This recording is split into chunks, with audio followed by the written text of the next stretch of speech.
১৯৯২ সাল বিজ্ঞানীরা লক্ষ্য করলেন সৌরজগতের একেবারে বাইরের প্রান্তে ওর্ট ক্লাউডে কিছু একটা ঘটছে। গ্রহাণুগুলো তাদের কক্ষপথ থেকে ছিটকে পড়ছে, যেন কেউ অদৃশ্য হাত দিয়ে ধাক্কা দিচ্ছে। কোনো আলো নেই, কোনো শব্দ নেই, শুধু একটা টান, একটি অদৃশ্য দানব। আর সেই দানব এগিয়ে আসছে আমাদের দিকে। একটি গ্রহাণু আঘাত করলে পৃথিবী ধ্বংস হয়ে যেতে পারে, এটা আমরা সবাই জানি। কিন্তু যদি গ্রহাণু নয়, মহাবিশ্বের সবচেয়ে ভয়ঙ্কর বস্তু একটি ব্ল্যাক হোল সরাসরি আমাদের সৌরজগতে ঢুকে পড়ে, তাহলে কি হবে? পৃথিবী কি টিকবে? আমরা কি আদৌ বুঝতে পারবো কি ঘটছে, নাকি সবকিছু শেষ হয়ে যাবে আমরা টের পাওয়ার আগেই? আজকে আমরা সেটাই জানব, স্টেপ বাই স্টেপ। এবং শেষে এমন একটি তত্ত্ব নিয়ে কথা বলবো যা হয়তো বদলে দেবে মহাবিশ্ব সম্পর্কে আপনার সম্পূর্ণ ধারণা। আমি হৃদয়, আর এটা নেবুলা নেশন। চলুন শুরু করি। প্রথমে একটু বুঝে নিই ব্ল্যাক হোল আসলে কি। অনেকে মনে করেন ব্ল্যাক হোল মানে মহাকাশে একটা গর্ত।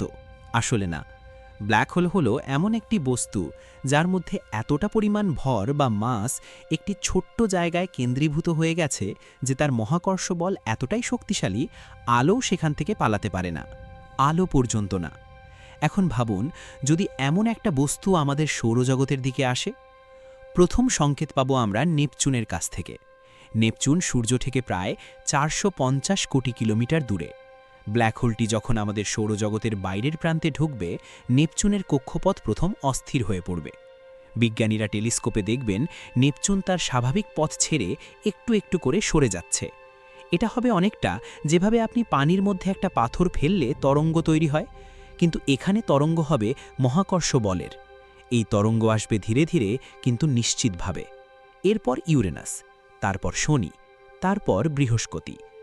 বৃহস্পতির কথাটা একটু বিশেষভাবে বলা দরকার।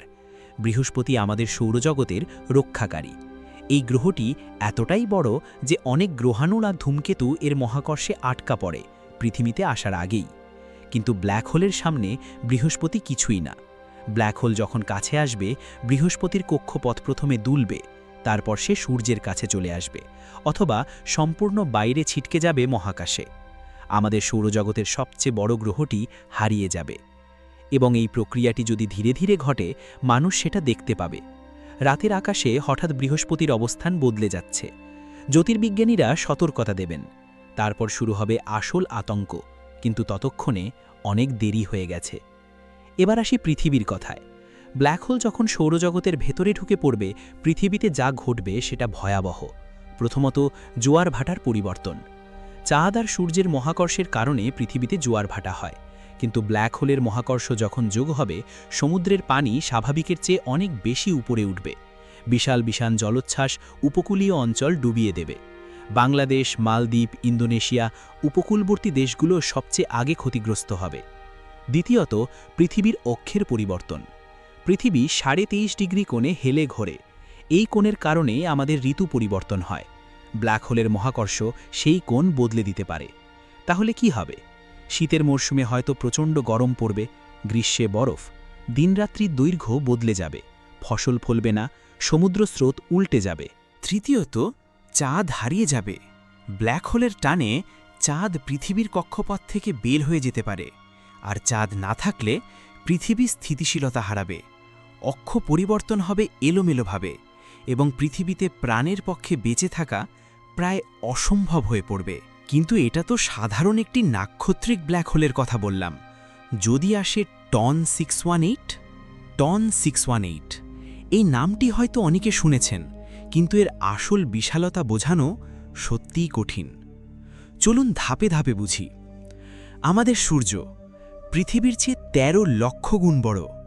এখন কল্পনা করুন, 10 থেকে 20টি সূর্যের ভর যদি একটি ছোট্ট বিন্দুতে সংকুচিত হয়ে যায়, সেটা হবে একটি সাধারণ নাক্ষত্রিক ব্ল্যাক হোল।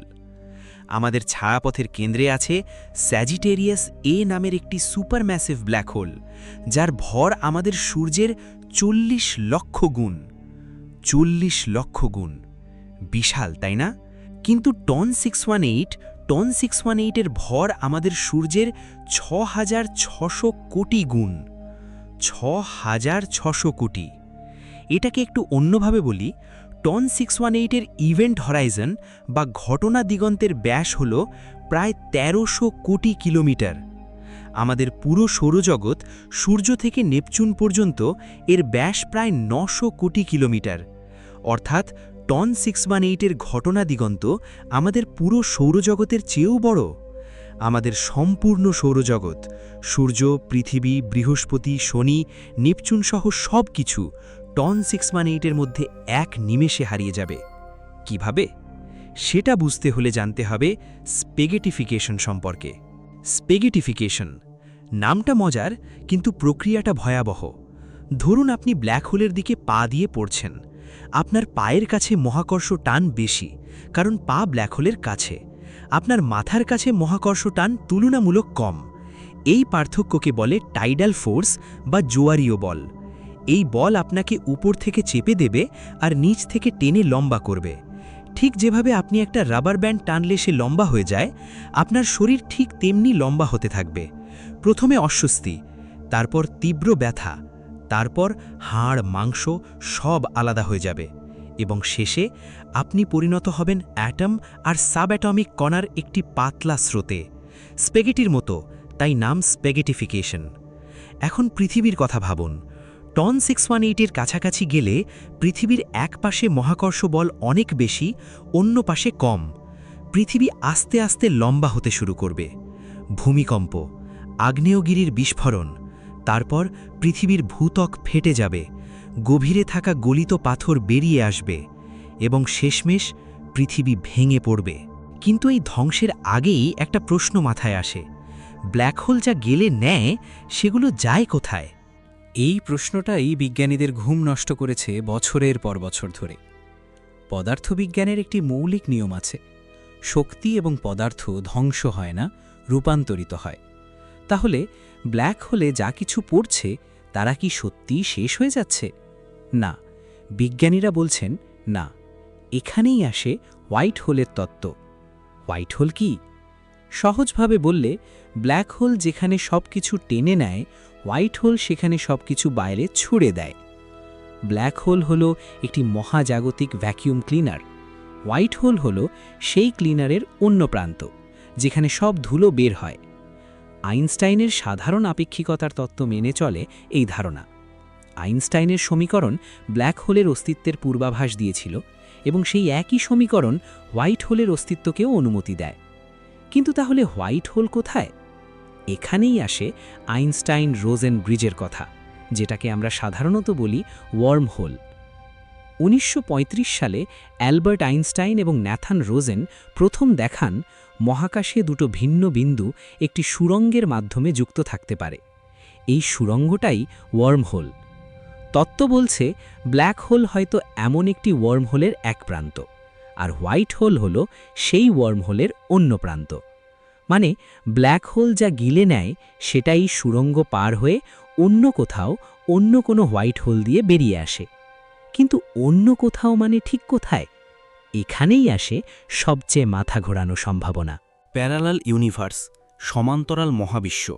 কোয়ান্টাম পদার্থবিজ্ঞান আর কসমোলজির কিছু তত্ত্ব বলছে আমাদের মহাবিশ্ব একা নয়, হয়তো অসংখ্য মহাবিশ্ব আছে একে অপরের পাশে, কিন্তু আমরা তাদের দেখতে পাই না।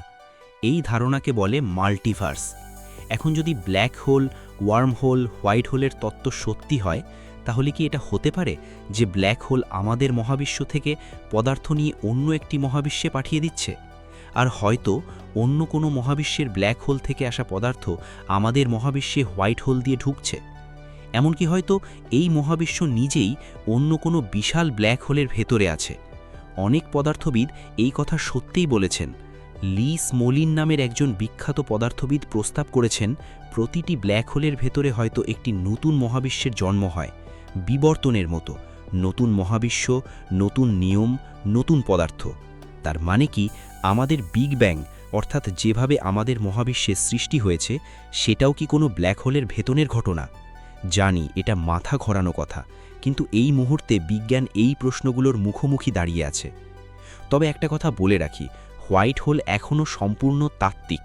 এখনও পর্যন্ত কোনো হোয়াইট হোল সরাসরি আবিষ্কার হয়নি, কিন্তু পদার্থবিজ্ঞানের সমীকরণ বলছে এটা সম্ভব, এবং বিজ্ঞান যখন বলে সম্ভব, তখন কিন্তু ইতিহাস দেখিয়েছে এক না একদিন সেটা বাস্তবে প্রমাণিত হয়। তাহলে আজকে আমরা কি জানলাম? একটি ব্ল্যাক হোল যদি সত্যিই আমাদের সৌরজগতে ঢুকে পড়ে, সে প্রথমে নেপচুনকে, বৃহস্পতিকে ছিটকে দেবে। তারপর পৃথিবীতে শুরু হবে বিপর্যয়, জলোচ্ছ্বাস, ভূমিকম্প, অক্ষের পরিবর্তন। আর যদি টন 618-এর মতো দানব আসে, আমাদের পুরো সৌরজগৎ তার পেটে হারিয়ে যাবে চোখের পলকে। স্প্যাগেটিফিকেশনে পৃথিবী লম্বা হতে হতে ভেঙে পড়বে, সব কিছু শেষ। কিন্তু হয়তো শেষ নয়, হয়তো সেই পদার্থ, সেই শক্তি একটি ওয়ার্মহোল পার হয়ে পৌঁছে যাবে অন্য কোনো মহাবিশ্বে। হয়তো সেখানে জন্ম নেবে নতুন কোনো তারা, নতুন কোনো গ্রহ, নতুন কোনো জীবন। মহাবিশ্ব কখনো থামে না, এটা ভাবলে কেমন একটা অদ্ভুত শান্তি লাগে, তাই না? আমরা এতটুকু ছোট্ট, এই বিশাল মহাবিশ্বে আমাদের পৃথিবী একটি ধুলোর কণার চেয়েও ছোট। কিন্তু এই ছোট্ট মাথা দিয়ে আমরা এই বিশালতাকে বোঝার চেষ্টা করছি। এটাই মানুষের সবচেয়ে বড় শক্তি। আর এই যাত্রা চলতে থাকবে প্রতিটি প্রশ্নের সাথে। এখন আমি আপনাদের একটা প্রশ্ন করতে চাই। আপনি কি মনে করেন ব্ল্যাক হোলের ওপারে সত্যিই কিছু আছে? হোয়াইট হোল কি বাস্তব, নাকি এটা শুধুই গণিতের খেলা? কমেন্টে জানান, আমি সবার উত্তর পড়ব। আর যদি আজকের ভিডিওটা আপনার মাথা একটু ঘুরিয়ে দিয়ে থাকে, একটু বিস্মিত করে থাকে, তাহলে এখনই সাবস্ক্রাইব করুন নেবুলা নেশনে। কারণ মহাবিশ্বের এই রহস্যগুলো শেষ হয়নি। আমরা প্রতি সপ্তাহে আবার ফিরে আসব নতুন প্রশ্ন নিয়ে, নতুন বিস্ময় নিয়ে। আজকের মতো বিদায়। মহাকাশ অন্বেষণ চলুক।